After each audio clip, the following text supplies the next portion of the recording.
சமமான மனமும் அமைதியும் ஆராய்ந்து தெளியும் குணமும் குளிர்ந்த சிந்தனையும் மிகுந்த கருணையும் அன்பும் உடையவன்தான் உலகிற்கு நன்மை செய்கிறான். அதன் மூலம் தனக்கும் நல்லது செய்து கொள்கிறான். கொள்கை வரி பிடித்தவன் முட்டாள். அவனிடம் இரக்கமில்லை. அவனால் உலகத்தையும் செம்மைப்படுத்த முடியாது. தானும் தூய்மையோ நிறைநிலையோ அடைய முடியாது. இன்றைய சொற்பொழிவின் முக்கிய கருத்துக்களை இப்போது நினைவு கூர்வோம். முதல் கருத்து, நாம் எல்லோரும் தான் உலகிற்கு கடன்பட்டிருக்கிறோமே தவிர உலகம் எந்த வகையிலும் நமக்கு கடன்பட்டிருக்கவில்லை. உலகத்திற்கு நாம் ஏதாவது நன்மை செய்ய முடிந்தால் அது பெரும் பேறு. உலகிற்கு உதவி செய்வதன் மூலம் உண்மையில் நமக்கு நாமே உதவி செய்து கொள்கிறோம். இரண்டாவது கருத்து, இந்த உலகில் கடவுள் ஒருவர் இருக்கிறார். இந்த உலகம் தொட்டு தடுமாறிக்கொண்டு உங்களிடமோ என்னிடமோ உதவி தேடி நிற்கிறது என்பது உண்மையல்ல. கடவுள் எப்போதும் இருக்கிறார். அவர் மரணமற்றவர், எந்த நேரமும் செயல் புரிபவர், விழித்துக் கொண்டிருப்பவர். அண்ட சராசரங்கள் அனைத்தும் உறங்கும் போதும் அவர் உறங்குவதில்லை. அவர் இடைவிடாமல் செயல் புரிந்து கொண்டே இருக்கிறார். உலகில் உண்டாகின்ற எல்லா மாற்றங்களும் எல்லா வெளிப்பாடுகளும் அவருடையதே. மூன்றாவதாக, நாம் யாரையும் வெறுக்கக்கூடாது.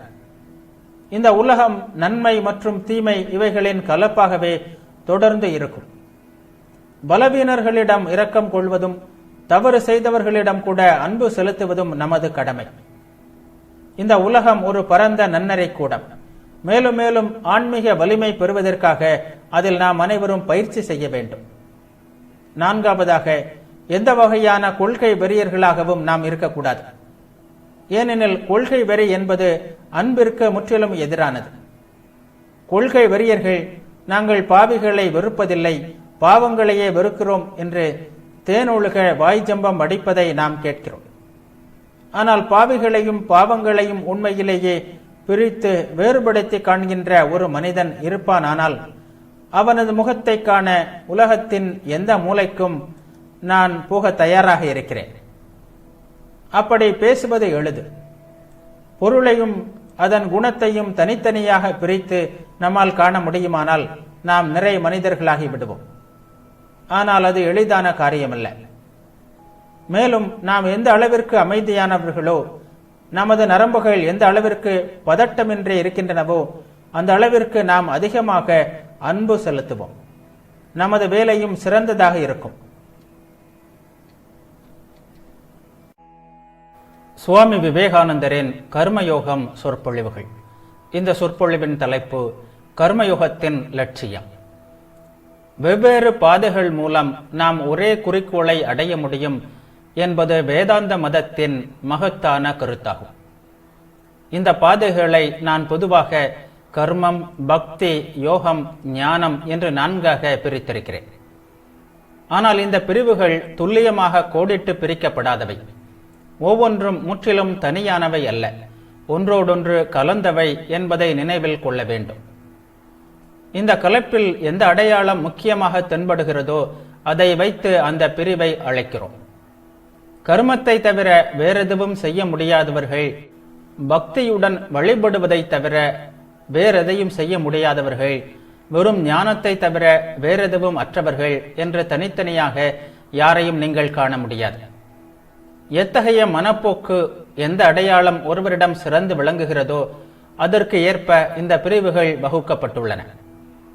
கடைசியில் இந்த 4 பாதைகளும் சேர்ந்து ஒன்றாகி விடுவதை நாம் காண்கிறோம். எல்லா மதங்களும், எல்லா செயல்முறைகளும், எல்லா வழிபாட்டு முறைகளும் ஒரே லட்சியத்தை நோக்கியே நம்மை அழைத்து செல்கின்றன.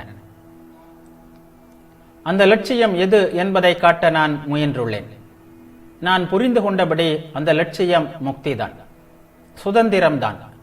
நம்மை சுற்றி நாம் காண்கின்ற ஒவ்வொன்றும், அணுவிலிருந்து மனிதர் வரையில், உயிரற்ற ஜட பொருள் அணுவிலிருந்து உலகின் மிக சிறந்த உணர்வு பொருளான மனித ஆன்மா வரையில் எல்லாமே சுதந்திரத்திற்காகவே போராடி கொண்டிருக்கின்றன. சொல்லப்போனால் பிரபஞ்சம் முழுவதுமே சுதந்திரத்திற்கான இந்த போராட்டத்தின் விளைவுதான். எந்த கூட்டுப்பொருளை எடுத்துக்கொண்டாலும் அதன் ஒவ்வொரு அணுவும் தன் சொந்த வழியில் செல்லவே, பிற அணுக்களிலிருந்து பறந்து விலகவே முயல்கின்றன. அவை அவ்வாறு விலகி செல்லாமல் மற்ற அணுக்கள் அவற்றை பிடித்துக் கொண்டிருக்கின்றன. பூமி சூரியனிலிருந்து பறந்து ஓட முயல்கிறது. சந்திரன் பூமியிலிருந்து விலகி செல்ல துடிக்கிறது.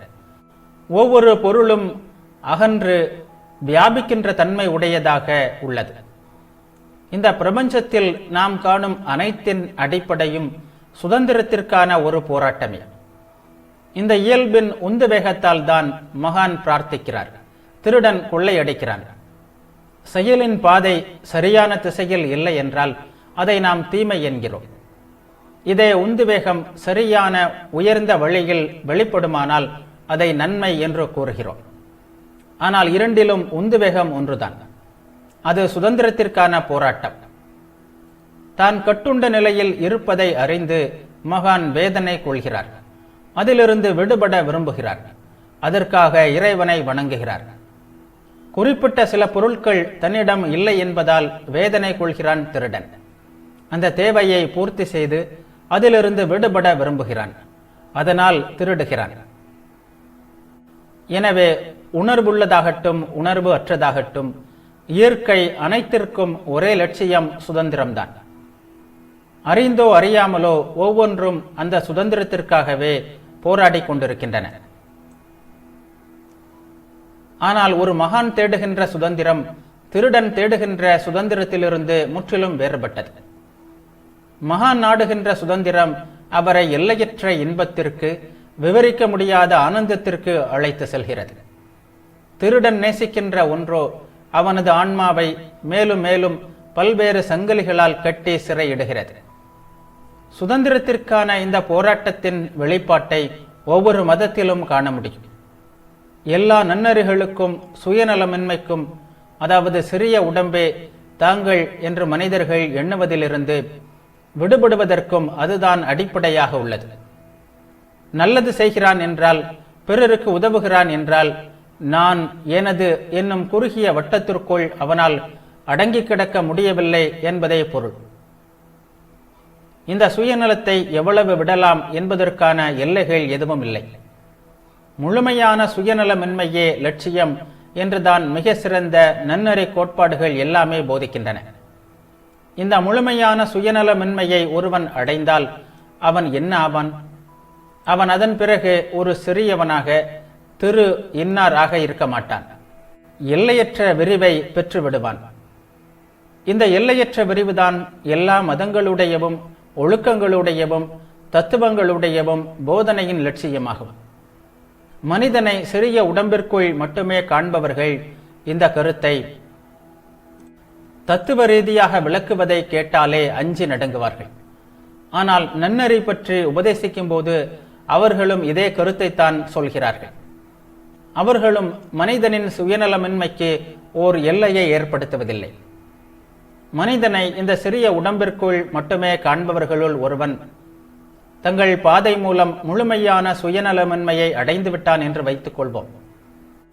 அவனை வேறு பாதைகள் மூலம் அதே நிலையை அடைந்தவர்களிடமிருந்து எப்படி வேறுபடுத்தி காண்பது? அவன் இந்த பிரபஞ்சத்துடன் ஒன்றாகிவிட்டான். அப்படியாவதுதான் எல்லோருடைய குறிக்கோளும் ஆகும். ஆனால் இந்த அப்பாவிக்கு தன் ஆராய்ச்சி அறிவை அதன் சரியான முடிவு வரை தொடர்ந்து செல்வதற்கான தைரியம் இல்லை. இதுதான் வேற்றுமை. தன்னலமற்ற செயலின் மூலம் மனித வாழ்வின் லட்சியமான அந்த சுதந்திரத்தை அடைவதுதான் கர்மயோகம். தன்னல செயல் ஒவ்வொன்றும் நாம் லட்சியத்தை அடைவதிலிருந்து நம்மை விலக்குகிறது. சுயநலமற்ற செயல் ஒவ்வொன்றும் நம்மை அந்த லட்சியத்தை நோக்கி இட்டு செல்கிறது. அதனால்தான் ஒழுக்கம் என்பதற்கு கொடுக்க முடிந்த ஒரே விளக்கம் இதுதான். சுயநலமாக உள்ளது தீ ஒழுக்கம், சுயநலமின்மையாக உள்ளது நல்லொழுக்கம்.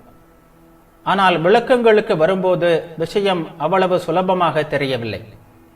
உதாரணமாக நான் முன்பே சொல்லியது போல் சூழ்நிலை முக்கிய பங்கு வகிக்கிறது.